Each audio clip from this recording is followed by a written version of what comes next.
So finally, after 4 years of working together, we finally convinced Jason to paint a pair of shoes. This is something you guys have been asking for a very long time. So over the past weekend, we hosted our virtual course for everybody who wasn't able to attend the in-person DCF experience.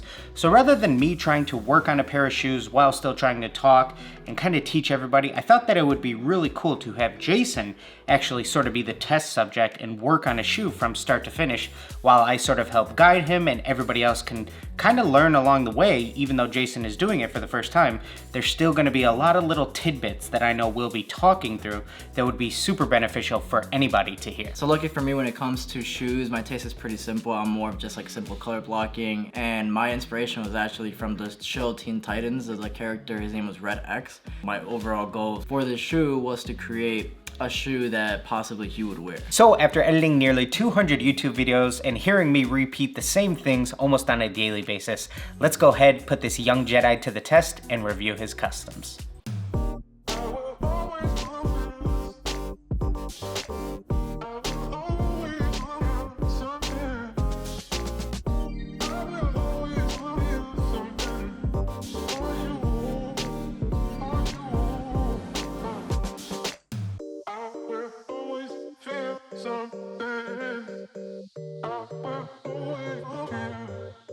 So a Red X from Teen Titans colorway. This definitely reminds me of something that you would potentially see kind of like a Nike SB theme, where it's going to be a little bit more of just a really clean colorway, taking some elements from the character, and you're not going to have a large portrait of the character on the side. You're not going to have too many outstanding elements other than, you know, maybe some little details like Jason did a Red X on the tongue tag.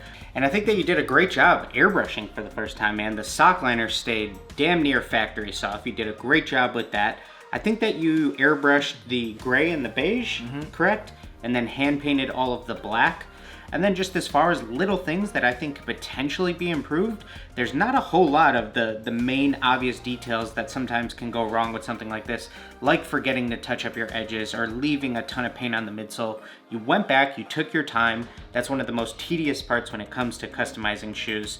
The only other spot where I think even you potentially know there's a little bit of room for improvement is on the tongue tags with the Red X. It's really hard to do, to work on fabric and have really clean line work. That's not an easy task. That's even something where I would really need to take my time to really pull a clean outline around the Red X. And then the Nike Air stitching on the back, that's something that could probably use another coat just to make that red a little bit more solid so you no longer have any of that beige peeking through. So this being my first shoe, I definitely think that there were some challenges and some things that came a lot easier to me than I guess most other people.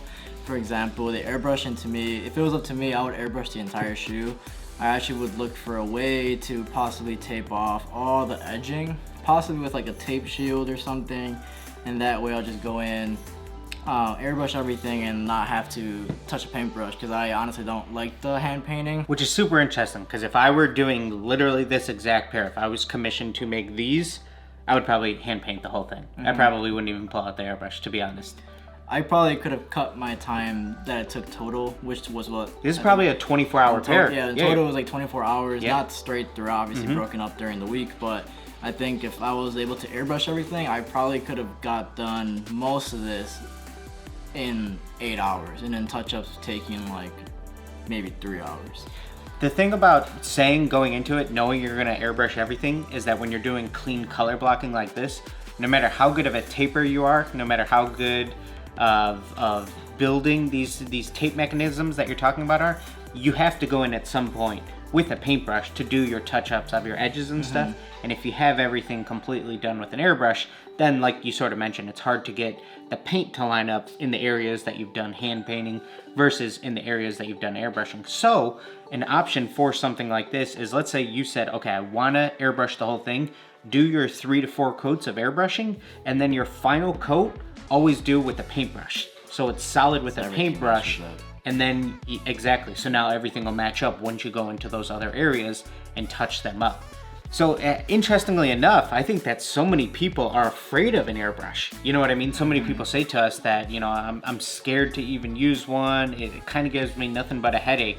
So for you to, on your first day of using an airbrush, see kind of how easy it can be to use, and what happens when you have a simple, good airbrush setup that you're like, this is all I want to use. You know what I mean? I don't even want to bother with other stuff. So it's super interesting to hear, because I don't think you'd hear that from a lot of people just starting out. I think I like the convenience of it. And for me, it's all about how can I get this done the quickest with the least amount of paint. Because when you're airbrushing, it probably even takes you less paint than you would when you're hand painting it. So I think like that's the way I'm looking at it. And then I think another part that annoyed me was the stitching. All these little, anyone who probably goes around and touches back the stitching, you know exactly what I'm talking about.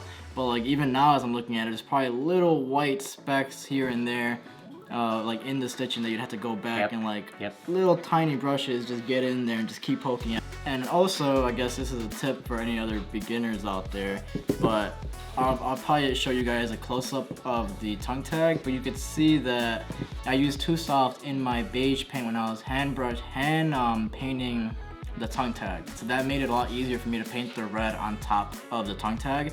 And because you can see on the left shoe, it looks a lot more like jagged and raggedy than the left shoe. And the stitching's a little frayed, you know what I mean? The material is no longer as flat. Yeah, so forgetting to add the fabric medium definitely created a bigger headache down the road for you. Right. So overall, man, I think that you touched on some great things of what you would potentially do differently, a little bit of advice for some other people.